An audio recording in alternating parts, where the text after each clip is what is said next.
ሰላም ጤና ይስጥልን እጅጉን የተወደዳችሁና የተከበራችሁ የአዲስ ስፖርት ቤተሰቦቻችን እንደምን አላችሁልን? ከእናንተው ከሆነው ከአዲስ ስፖርት የዩቲዩብ ቻናላችን አዳዲስ ስፖርታዊ ጉዳዮችን ልናካፍላችሁ እነሆ ዛሬም በዕለተ ማክሰኞ የምሽቱ የስፖርት የመረጃ ሰዓታችን በድጋሚ ተገናኘን። ስለምታደምጡን ስለምትከታተሉን ቆይታችሁም ከኛ ጋር ስለሆነ እጅጉን ከልብ አድርገን ነው የምናመሰግነው። በዛሬ ፕሮግራማችን የተለያዩ ስፖርታዊ ጉዳዮችን ወደ እናንተ እያደረስን ቆይታን የምናደርግ ይሆናል። ከነዚህ መካከል ትልልቆቹን የአውሮፓ ክለቦች የተመለከቱ እጅግ በርከት ያሉ ስፖርታዊ ጉዳዮችን ወደ እናንተ እያደረስን ቆይታን የምናደርግ ነው የሚሆነው። ሀሳብ አስተያየቶቻችሁን ልታጋሩን ትችላላችሁ። ውድ ቤተሰቦቻችን በተለይም ይህንን ፕሮግራም ላይ ያላችሁን ሀሳብ አስተያየት እየጻፋችሁልን ከኛ ጋር ቆይታን አድርጉ። ስምና አድራሻችሁን እየጠቀሳችሁ ያላችሁን ኮሜንት ልታጋሩ እንችላላችሁ። በተለይ ዛሬ በሚደረገው የአውሮፓ ቻምፒየንስ ሊግ ጨዋታ ከዚህ ጨዋታ ጋር አያይዛችሁ ያላችሁን ሀሳብ አስተያየት ልታጋሩን ትችላላችሁ። ከዛ ውጪ ሌሎች ስፖርታዊ ጉዳዮችንም ወደ እናንተ እያደረስን ቆይታን የምናደርግ ነው የሚሆነው። ፉአድ ባሩ ፕሮግራሙን እመራለሁ። ቪዲዮአችንን ላይክ፣ ቻናላችንን ሰብስክራይብ እያደረጋችሁ ቆይታችሁን ከኛ ጋር አድርጉ። ከመሸጋገሪያ በኋላ በድጋሚ ተመልሰን እንገናኛለን። አብራችሁን ይቆዩ።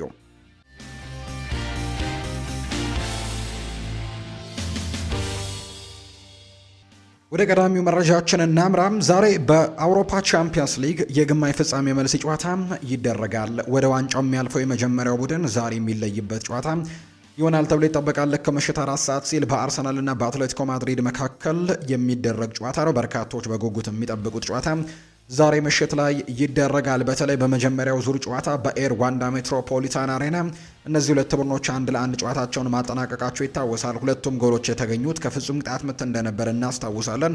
ቪክተር ዮኬሬሽ ለአርሰናል፣ ሁሊያን አልቫሬስ ለአትሌቲኮ ማድሪድ ግቦቹን ያስቆጠሩ ተጫዋቾች ነበሩ።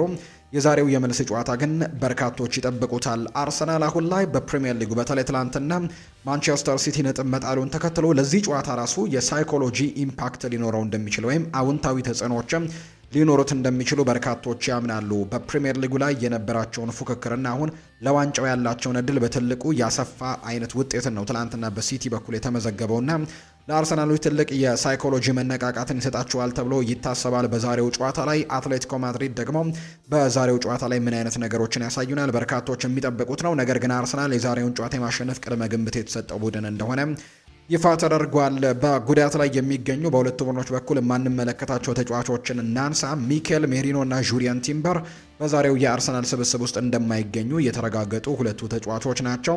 ከዛ ውጭ ግን ሌሎች ተጫዋቾች ጤነኞች እንደሆኑና በዛሬው ጨዋታ ላይ የመሰለፍ እድል እንዳላቸው የሚያሳዩ መረጃዎች ናቸው የወጡት።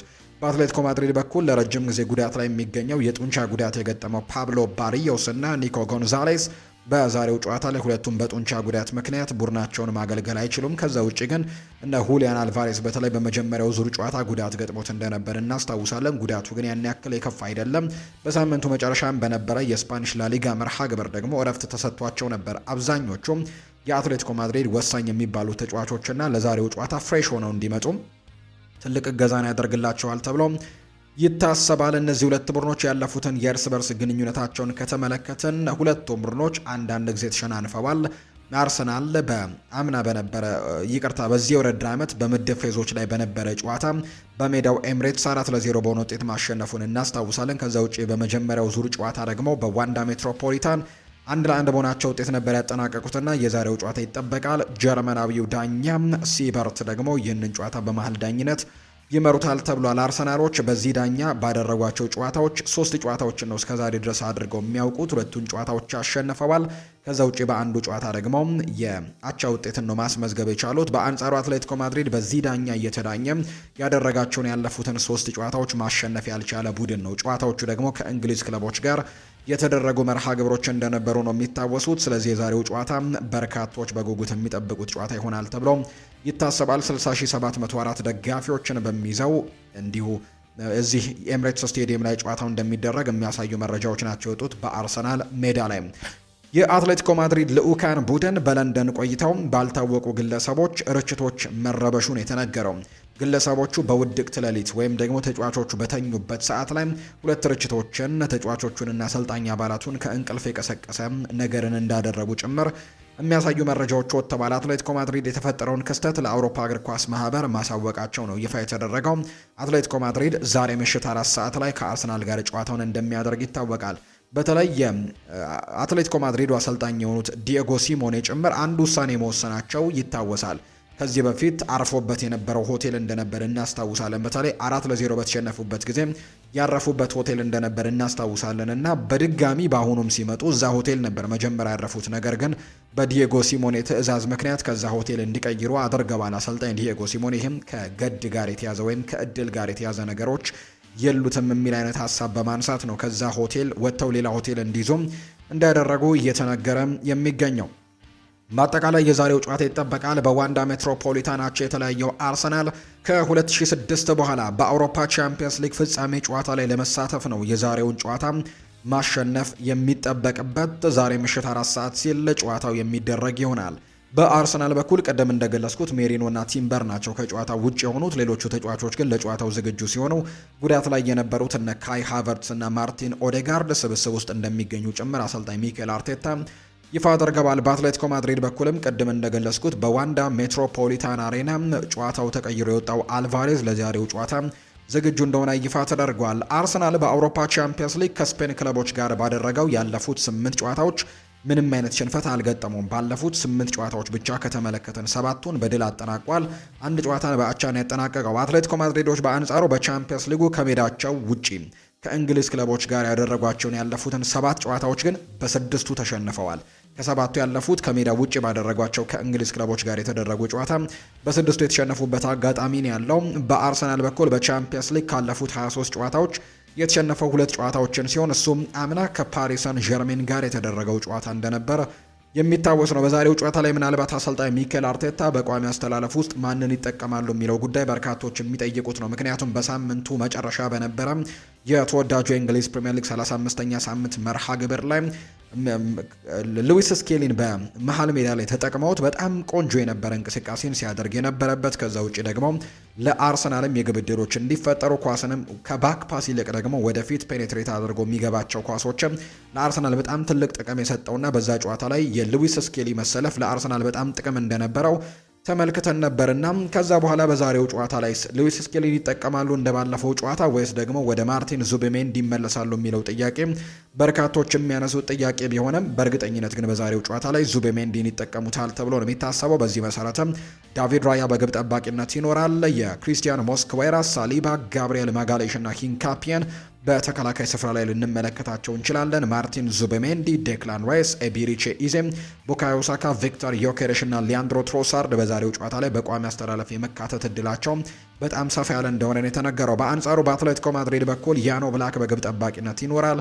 ሊዮሬንቴ፣ ፑቢል፣ ሃንኮ፣ ሩጌሪ፣ ጁሊያኖ ሲሚዮኔ፣ ከዛ ውጪ ኮኬ፣ ካርዶሶ፣ ሉክማን፣ ሁሊያን አልቫሬዝ እና አንቷን ግሪዝማን በዛሬው ጨዋታ ላይ በአትሌቲኮ ማድሪድ በኩል በቋሚ አስተላለፍ ውስጥ ልንመለከታቸው የምንችላቸው ተጫዋቾች ይሆናሉ ተብሎ ነው የሚታሰበው። ሌላኛው ከአርሰናል ጋር የምናነሳው ጉዳይ ትላንትና ማንቸስተር ሲቲ ነጥብ መጣሉን ተከትሎም የተለያዩ አይነት አስተያየቶች እየተሰጡ ይገኛሉ። ከነዚህ መካከል የቀድሞው የማንቸስተር ዩናይትድ ሌጀንድ የሆነው ዌይን ማርክ ሩኒ አንድ ሀሳብን ሰጥቷል። ዋንጫው የአርሰናል ነው፣ አሁንም ቢሆን እሱን ነው ማረጋግጥላችሁ ሲል ይናገራል። ከዚህ በፊት በማንቸስተር ሲቲ በተሸነፉበት ጊዜ ጭምር ዋንጫውን አርሰናል እንደሚያሸንፈው በእርግጠኝነት ተናግሬ ነበር፣ አሁንም ሀሳቤን አልቀየርኩም ብለዋል። ከሳምንታት በፊት ተናግሬ ነበር፣ አሁንም ደግመዋለሁ። የዘንድሮ የፕሪሚየር ሊግ አሸናፊ የሚሆነው ቡድን አርሰናል ነው ሲል ይናገራል። ሲቲም ነጥብ ስለጣለም አይደለም፣ ይሄ ሀሳቤ ከወራቶች በፊት የተናገርኩት ነገር ነው። በዚህ ሰዓት ሊግ ውስጥ በጣም ጥሩ ከምንላቸው ቡድኖች ውስጥ አርሰናል አንደኛው ነው። እነሱ ለረጅም ዓመታት ቡድናቸው በተመሳሳይ አቋም ላይ ነው። ሊጉ ሲጀመር ቅድሚያ ግምት የምትሰጠው ለአርሰናል ነው። ሊጉን የሚያሸንፉትም ዘንድሮ አርሰናሎች ናቸው ሲልም ጭምር ነው የተናገረው። የቀድሞ ተጫዋች የነበረው ዌይን ማርክ ሩኒ ነው ይህንን ሀሳብ እየሰጠ የሚገኘው። የማንቸስተር ዩናይትድ ጉዳዮችን ደግሞ ወደ እናንተ እናደርስ ውድ ቤተሰቦቻችን። ማንቸስተር ዩናይትድ ከማቲያስ ኩኛ እረፍት ጋር በተያያዘ ከብራዚል ብሔራዊ ቡድን ጋር ምንም አይነት ስምምነት እንደሌለው የሚያሳዩ መረጃዎች ናቸው እየወጡ የሚገኙት። በተለይ ሰሞኑን አንዳንድ የሚባሉ የመረጃ ምንጮች እንደሚናገሩት ከሆነ የብራዚል እግር ኳስ ፌዴሬሽን ከማንቸስተር ዩናይትድ ጋር ተስማምቷል። ማንቸስተር ዩናይትድ ትልቁ ዓላማው የአውሮፓ ቻምፒየንስ ሊግን ቦታ ይዞ ማጠናቀቅ ነበርና እሱን ቀደም ብሎ ሊቨርፑልን ማሸነፉን ተከትሎ ማሳካቱን እናስታውሳለን እና ከዚህ በኋላ የሚደረጉ 3 ጨዋታዎች ያን ያክል ትልቅ ልዩነቶች የሚፈጥሩ አይደሉም እና ማቲያስ ኩኛህን እንድታሳርፉት እንፈልጋለን በዓለም ዋንጫው ላይ ያለ ጉዳትም ያለ ምንም ነገር ደግሞ ሪስክ ሳይወሰድበት እንዲመጣ የሚል አይነት ሀሳቦችን ሲያነሱ እንደነበረና የብራዚል እግር ኳስ ፌዴሬሽን ከማንቸስተር ዩናይትድ ጋር ተስማምቷል የሚሉ መረጃዎችን አንዳንድ የመረጃ ምንጮች ሲዘግቡ ነበር። ነገር ግን ይህ መረጃ ሐሰት እንደሆነና የብራዚል እግር ኳስ ፌዴሬሽን ከማንቸስተር ዩናይትድ ጋር ምንም አይነት ስምምነት እንዳላደረገ ማንቸስተር ዩናይትድን በሚቀጥሉት ጨዋታዎች ላይ ማቲያስ ኩኛህን መጠቀሙን እንደሚቀጥል ጭምር የሚያሳዩ መረጃዎች ናቸው እየወጡ ያሉት። ማንቸስተር ዩናይትድ ሌላ አማካይ ተጫዋች ለመግዛት ሲል ደግሞ ማኑኤል ኡጋርቴን ለመሸጥ እንደሚፈልግ እየተነገረ ነው። ኡጋርቴ የማይሸጥ ከሆነ ግን ክለቡ በውድድር ዓመቱ ተጫዋቹን እንደ 4ኛ ምርጫ ለመያዝም እንደሚቀጥል ነው እየተገለጸ የሚገኘው።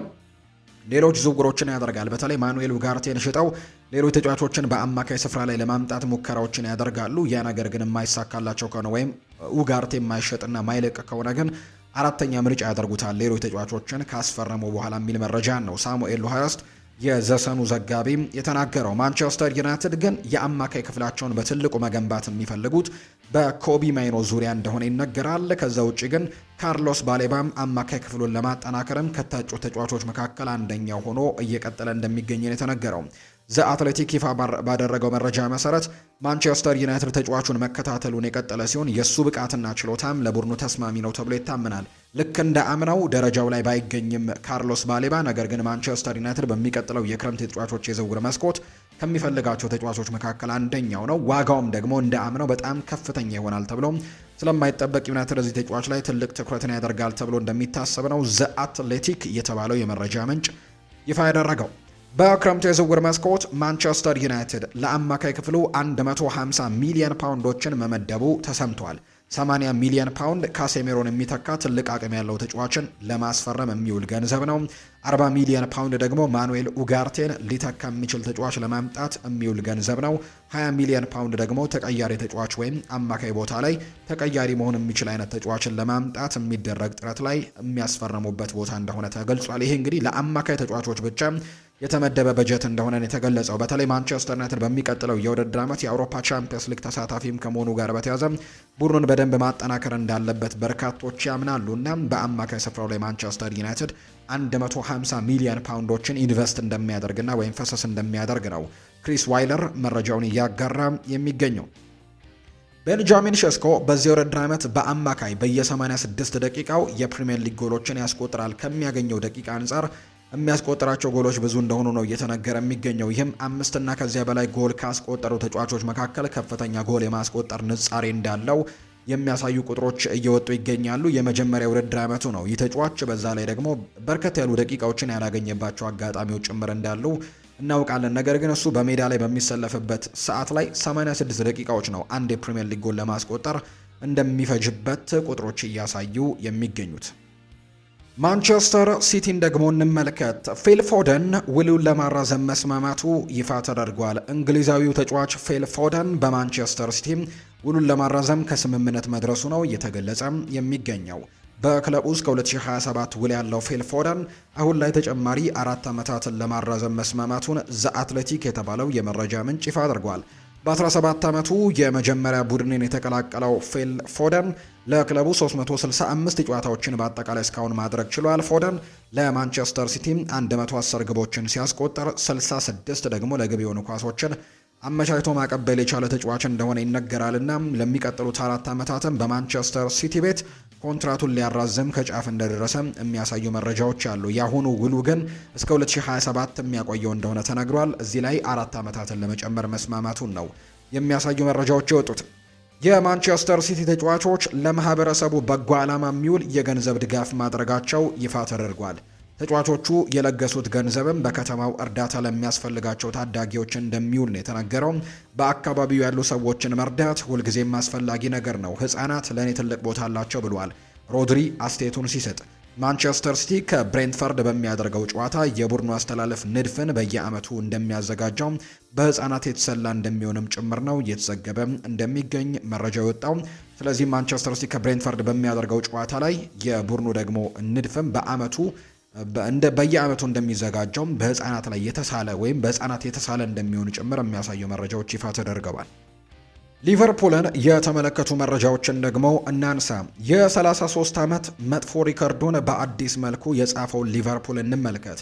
ባሳለፍነው እሁድ በማንቸስተር ዩናይትድ በደርሶ መልስ ሽንፈትን በማስተናገድ በሂሳባዊ ስሌት ከፕሪሚየር ሊግ ዋንጫ ውጪ መሆናቸውን ያረጋገጡት ሊቨርፑሎች ያው በሂሳባዊ ስሌት ተረጋገጠ የተባለው ያኔ ሆነ እንጂ እንግዲህ ዋንጫውን ለማሸነፍ በጣም ራቅ ያለ ደረጃ ላይ እንዳሉ ይታወቃልና ነገር ግን ማቴማቲካል ካልኩሌሽኑን ካየን ግን የተረጋገጠው በዚህ ሳምንት በተደረገው ጨዋታና በተሸነፉበት ሽንፈት እንደሆነ የምናስታውሰው ጉዳይ ነው። ሊቨርፑሎች በከተማ ተቀናቃኛቸው ከ10 ዓመት በኋላ የደርሶ መልስ ሽንፈት ቢያስመዘግበው ከዛ የከፋ የ33 ዓመት ታሪክን በአዲስ መንገድ ግን አጽፈዋል።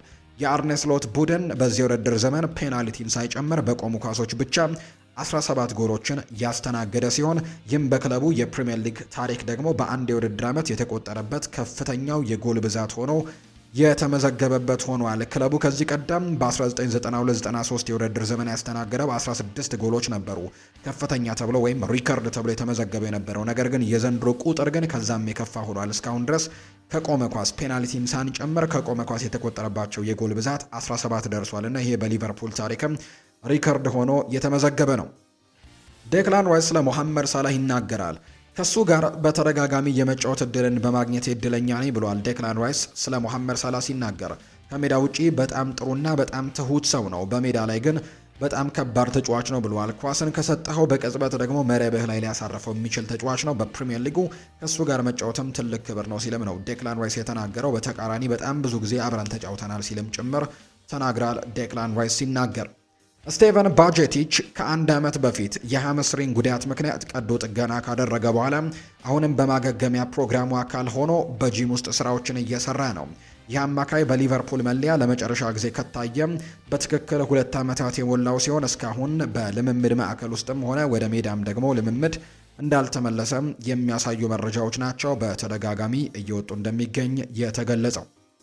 የሪያል ማድሪድ ጉዳዮችን እንመልከት። በሪያል ማድሪድ ቤት ያለው ሁኔታ አሁን ላይ በጣም ተከፋፍሏል የሚል መረጃ እየወጣ ነው። የኬሊያን ምባፔ ጉዞ ክለቡ ያስቆጣባቸውን ብዙ ዋና ምክንያቶችም ተጠቅሰዋል። እነሱም የተለያዩ ምክንያቶች ይነሳሉ። አንደኛው ተጫዋቹ ከጡንቻ ጉዳት ጋር በጣም እየታገለ መሆኑ ምናልባት ተጫዋቾች ላይም እንዲሁ ሌሎች ተጫዋቾችም ጥያቄ እንዲያነሱ እያደረገ ይገኛል። በተደጋጋሚ ጉዳቶች እየገጠሙት መሆኑን ተከትሎ እንዲሁ ወደ ቡድኑ መመለስ በሚገባ ወሳኝ ሰዓት ላይ ለመዝናናትም ወደ ሌሎች ቦታዎች ማምራቱ በጣም ትልቅ ሪስክ እንዳለውና ተጫዋቾቹም በዚህ ደስተኛ እንዳልሆኑ ጭምር የሚያሳዩ መረጃዎች ያለው ቡድኑ በላሊጋው ለዋንጫ በሚፎካከርበትና ወሳኝ ጨዋታዎች በፊቱ ባሉበት ሰዓት ላይ ኤምባፔ በቅንጡ የመዋኛ ገንዳዎችና ምግብ ቤቶች ሲዝናና መታየቱ የደጋፊዎችን ቁጣንም ይበልጥ አቀጣጥሎታል የሚል መረጃ ነው እየወጣ የሚገኘው። በዚህ ድርጊቱ ምክንያት ሪያል ማድሪድ በኤምባፔ ላይ ከበድ ያለ የገንዘብ ቅጣት ወይም ደግሞ ሌላ የዲሲፕሊን እርምጃንም ሊወስድበት እንደሚችል እየተገመተ ይገኛል።